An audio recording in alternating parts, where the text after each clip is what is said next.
जय हिंद। देखिए, सरकार का वक्फ विधेयक 2024 पर तमाम तरह के भाषण, बहस एवं विरोध होने के बाद अंत में इसे जेपीसी के पास भेज दिया गया है।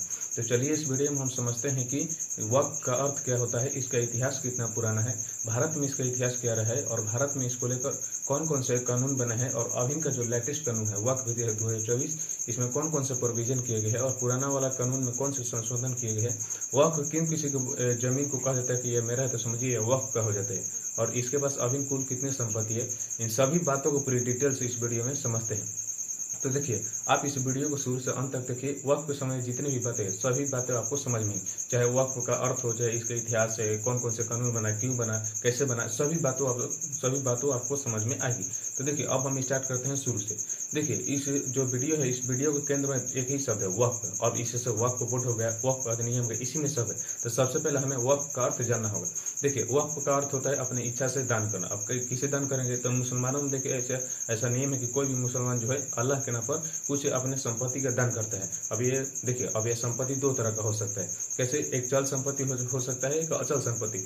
चल संपत्ति में क्या होगा, मान लीजिए कि कोई है जैसे धन का धन दे दिया या पैसा दे दिया, तो ये चल संपत्ति होगा। इसी तरह से कोई व्यक्ति अपना जमीन दे दिया, यहाँ पर मस्जिद बनेगा, यहाँ पर मदरसा बनेगा। इस तरह से अल्लाह के नाम पर जो भी धन दौलत एवं जमीन दी जाती है उसे वक्फ कहा जाता है। अब देखिए, इसमें ऐसा नियम है कि अगर आप एक बार समझिए धन दौलत या जमीन को, मतलब चल एवं अचल संपत्ति को अपने अल्लाह के नाम पर दे दिया, तो समझिए अब ये दोबारा आपको नहीं मिलने वाला है। अब ये ऐसा माना जाता है कि जो आप संपत्ति दी है अल्लाह के नाम पर हो गया और आप इसे दोबारा नहीं ले सकता। जो व्यक्ति मतलब लिया है तो समझिए वो इसका समझिए किसी को उपहार नहीं दे सकता है और न ही इसे बेच सकता है। तो इस तरह से वक्फ का अर्थ हो गया।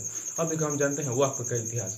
देखिए, अब वक्फ का इतिहास जो पैगंबर मोहम्मद है उन्होंने स्टार्ट किया था। जब वो जा रहे थे तो अपने अनुयायी से कही कि देखिए इस्लाम धर्म के प्रचार के लिए या अल्लाह को समझिए खुश करने के लिए या मदरसा या मस्जिदों का निर्माण करने के लिए आप कुछ दान कीजिए। तो बहुत सारे लोगों ने इस प्रक्रिया को स्टार्ट किया और इस तरह से इसका इतिहास, प्रारंभिक इतिहास यह रहा है। अब हम जानते हैं भारत में भी इसका इतिहास क्या है। देखिए, भारत में कुछ राजा थे, जैसे फिरोज शाह तुगलक के काल में इस तरह की परंपराएं जोरों शोरों से थी और इसी तरह से जो महान सम्राट है अकबर के काल में भी इस तरह के जो है प्रक्रिया लगातार हो रही थी।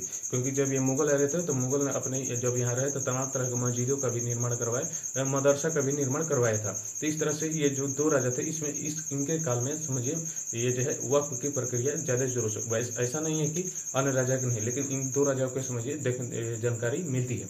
अब देखिए, हम आते हैं कि भारत में जो वक्फ संबंधित कानून बना है ये कैसे कैसे बना।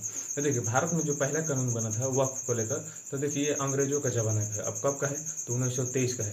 देखिए, जब अंग्रेज जाहिर सी बात है 1923 में भारत जो था वो अंग्रेजों का उपनिवेश था, तो 1923 में इसके समय पहला वक्फ अधिनियम बना था। तो देखिए, वक्फ अधिनियम बना था तो इसको हम नहीं पढ़ना है। अब देखिए, यहाँ पर जो वक्फ बोर्ड है इसको हम अर्थ पहले समझ लेते हैं, फिर हम आगे आते हैं। देखिए, अब चूंकि हम पता है कि वक्फ का अर्थ होता है दान करना। जितने भी मुस्लिम लोगों ने दान किया था उसका तो कोई देख रेख करने और मैनेजमेंट करने वाला होना चाहिए, जिसके कारण ताकि इसका रिकॉर्ड रखा जा सके, इसका पंजीकृत किया जा सके। तो देखिए, इसलिए एक वक्फ बोर्ड बना। वक्फ बोर्ड क्यों बना, क्योंकि जितने भी सब दान किए हैं जमीनें हैं या धन दौलत उसका समझिए देख रेख करने के लिए वक्फ बोर्ड बना। तो वक्फ अधिनियम पहला 1923 में अंग्रेजों के शासनकाल में बना था। अब देखिए, भारत जब आजाद हुआ था, आजादी के बाद भी बहुत सारे मुस्लिम लोग इसे भारत में रह गए, कुछ लोग पाकिस्तान और बांग्लादेश में चले गए। तो उनके लिए भी जो वक्फ बोर्ड था वह देख रेख कर रहा था, तो इनके लिए अधिनियम बना, वक्फ अधिनियम 1954। देखिए, वक्फ अधिनियम भी 1954 जो है यह बहुत पुराना हो चुका है, इसके बारे में हमें नहीं जाना है। तो देखिए, वक्फ अधिनियम 1954 है, इसे और समझिए सशक्त बनाने के लिए एक और अधिनियम 1995 में जिसे कहते हैं वक्फ अधिनियम 1995। और जो वक्फ अधिनियम 1995 है इसी में सभी बातों को बताया गया है। अब हम जानते हैं वक्फ अधिनियम 1995 और इसी में आपको समझिए इसमें क्या क्या नियम है और क्यों अभी 2024 का विधेयक लाया गया, सब बातों आपको अब इस अधिनियम में समझ में आ गई। अब देखिए, अब हम स्टार्ट करते हैं शुरू से। जो वक्फ अधिनियम 1995 इनसे एक एक कर पहला इसमें कहा गया है कि प्रत्येक राज्य में एक वक्फ बोर्ड की स्थापना होगी। अब देखिए, अभी वक्फ बोर्ड की संख्या 22 है। अब भारत में तो राज्य 28 राज्य है, 8 केंद्र शासित प्रदेश है। तो देखिए, अधिनियम में तो लिख दिया गया है कि प्रत्येक राज्य में समझिए एक वक्फ बोर्ड होगा। अब देखिए, जहाँ पर जरूरत होती है यह स्थापना कर सकते हैं, जहाँ पर जरूरत नहीं हुई यह स्थापना नहीं कर सकते।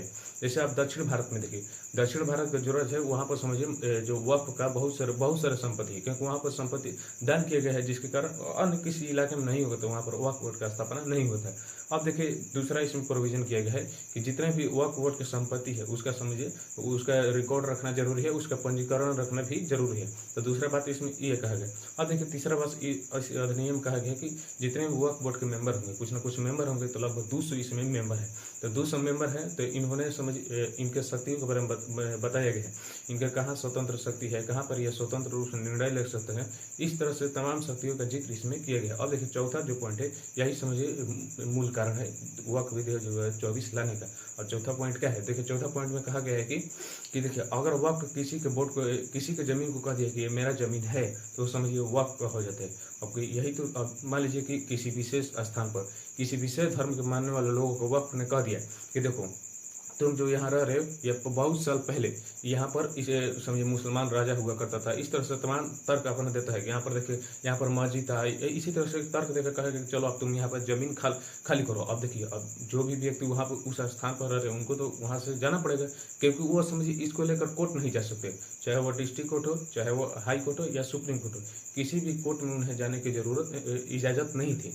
अब वक्फ कहता था देखिए अगर तुमको यहाँ पर रहना है तो समझिए तुम मुसलमान बनो, क्योंकि ये मुसलमानों की जमीन है। तो इससे बड़ा समझिए इसके शक्ति का दुरुपयोग ये कर रहा था वक्फ बोर्ड। अब कैसे, क्योंकि देखिए उस विशेष क्षेत्र था, विशेष धर्म के लोग थे, मान लीजिए वो मुसलमान नहीं थे, जिसके कारण अब वो कहे कि देखो तुम अगर यहाँ पर रहना चाहते हो तो तुम्हें मुसलमान बनना पड़ेगा, अगर नहीं तो तुम दिखाओ तुम्हारा पास क्या सर्टिफिकेट है। तो वो बेचारा अब कहाँ से लगेगा, अगर हो सकता नहीं तो वो इस तरह से तर्क देगा कि हम यहाँ 500 साल से रह रहे हैं, हमारे यहाँ पर समझिए हमारा बहुत सारी पीढ़ियाँ रह रही है, इस तरह से तर्क देता है। अगर वह समझिए वक्फ बोर्ड नहीं मानता है तो एक और वहाँ पर प्रावधान किया गया है, जैसे कि एक है वक्फ ट्रिब्यूनल। तो अगर ट्रिब्यूनल कह दिया कि नहीं तुम्हारा ये समझिए जो भी डाटा दे रहे हो वो सही नहीं है, तो इसके बाद समझिए उसका जमीन छीन जाएगा।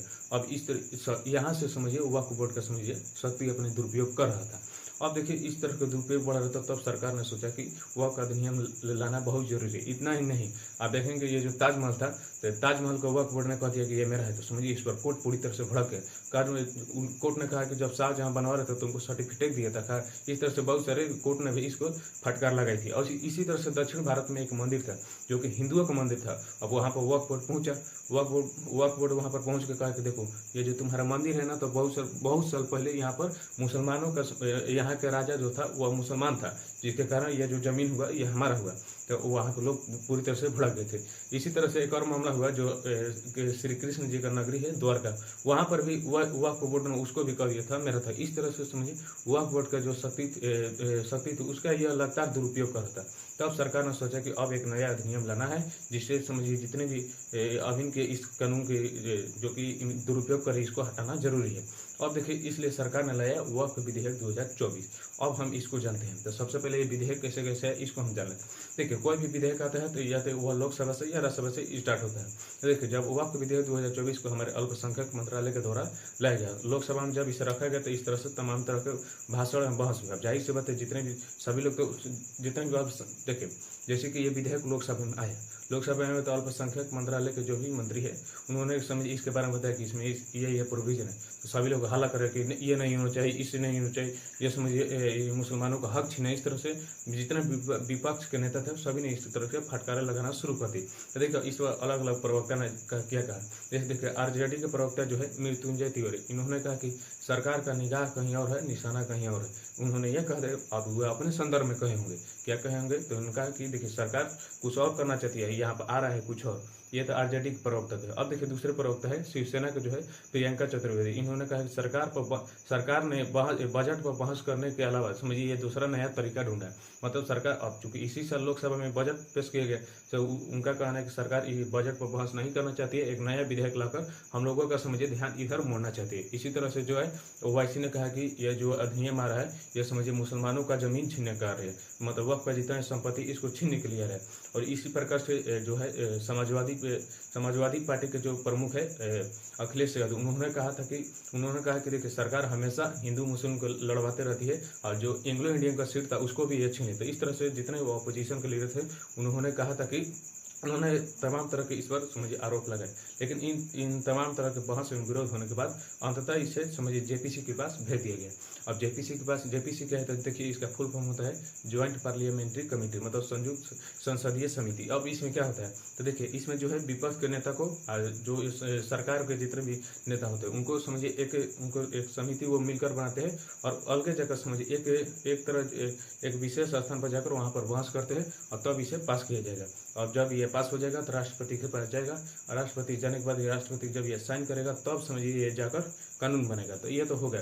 अब हम जानते हैं कि आखिर इसमें था क्या। तो देखिए जाहिर सी बात है, जो वक्फ अधिनियम 1995 है, इसमें उसमें जो भी गलत चीज़ें थी उसको समझिए हटाने का कोशिश कर रहा है। जैसे कि देखिए इसमें इन्होंने कहा पहला कि इसमें जो है इसमें 4 महिला सदस्य होगी। पहले में महिला सदस्य की एंट्री नहीं थी।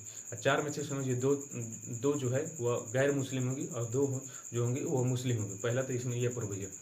और दूसरा देखिए, पहले वाला नियम में था कि कोर्ट नहीं जाया जा सकता है। तो अब देखिए इसमें नियम ला दिया गया कि अगर वह किसी की संपत्ति को कहता है कि यह मेरा है तो वो समझिए कोर्ट जा सकता है। अब वक्फ बोर्ड समझिए अगर वो कह दिया, मान लीजिए किसी विशेष स्थान पर जाकर वक्फ बोर्ड ने कहा कि देखिए ये जो है मुसलमानों की संपत्ति है, मतलब कि ये हमारी संपत्ति है, तो अब देखिए वो अब ये कह दिया तो ऐसा नहीं होगा। तो वहाँ के जो वक्फ बोर्ड है उसको जिस जिले में ऐसा हो रहा है उस जिले के डीएम के पास जाना होगा और डीएम के पास जाकर उनको समझिए डीएम जांच करेगा कि हाँ वास्तव में वक्फ संपत्ति है या नहीं है, बहुत साल पहले क्या हुआ था, सब ये डीएम पूरी तरह से जांच करेगा। अंतिम जो साइन होगा समझिए डीएम को होगा। डीएम कह दिया तब जाकर यह वक्फ का संपत्ति बन पाएगा, वरना यह वक्फ का संपत्ति नहीं बन पाएगा। अब जो है वक्फ बोर्ड किसी के जमीन को भी मनमानी ढंग से ऐसा नहीं कर सकते कि ये मेरा जमीन है, इसके लिए समय डीएम का परमिशन, अंत में उसे भी समझिए कोर्ट में जाना पड़ सकता है। तो इस तरह सरकार ने इसमें पारदर्शिता लाने की कोशिश की है और सरकार ने कहा है कि वक्फ का जितनी संपत्ति है, वक्फ का जितने भी संपत्ति उसका एक सेंट्रल पोर्टल होगा, उसी पर इसका जितना डाटा है सभी डाटा को उस पर बेस किया जाएगा। तो इस तरह से इसमें तीसरा प्रावधान है। अब देखिए इसमें जो इसका वक्फ का संपत्ति है, इसका संपत्ति देखकर हैरान हो जाएंगे। देखिए हमारे देश में जो है जैसे कि देखिए रेलवे एवं सेना के पास दूसरा सबसे अधिक जमीन है। अगर पूछेंगे तीसरा कौन है तो तीसरा यही है वक्फ बोर्ड। वक्फ बोर्ड के पास आप देखेंगे तो तीसरा सबसे बड़ा जमीन रखने वाला समझिए बोर्ड है और इसके पास जो है 9.4 लाख एकड़ जमीन है और इसके पास आप संपत्ति देखेंगे तो 8.2 लाख करोड़ से भी ज्यादा इसके पास संपत्ति है और केवल 200 वक्फ बोर्ड में मेंबर है जो कि इतने सारे संपत्तियों को लेकर चल रहे हैं। तो इस तरह से सरकार ने वक्फ अधिनियम जो है 2024 लाई, जिसमें तमाम तरह की जो 1995 की खामियां थी उसको दूर करी। जैसे देखिए 1995 में क्या था, 1995 में कहा गया था कि इसमें कोई भी इसमें महिला सदस्य नहीं हो सकती थी। अब इसमें कहा गया कि महिला सदस्य होगी लेकिन साथ में गैर मुसलमान के साथ मुसलमान भी होगी। अब देखिए उसमें कहा गया था कि वक्फ बोर्ड है किसी की जमीन को कह सकता है कि ये मेरा है। अब ऐसा नहीं है, वक्फ बोर्ड किसी की जमीन को ऐसा नहीं कह सकता है, क्योंकि उसे अब डीएम से परमिशन लेना पड़ेगा। डीएम जाकर जांच करेगा, पूरी तरह से अगर बात सही हुई तब इसे जाकर वक्फ बोर्ड को मानना पड़ेगा। अब इसे न्यायालय में भी चुनौती दिया जा सकता है। तो इस तरह से जो है वक्फ विधेयक 2024 है। तो चलिए अब यह वीडियो यहीं पर समाप्त होता है। आप इस वीडियो को लाइक सब्सक्राइब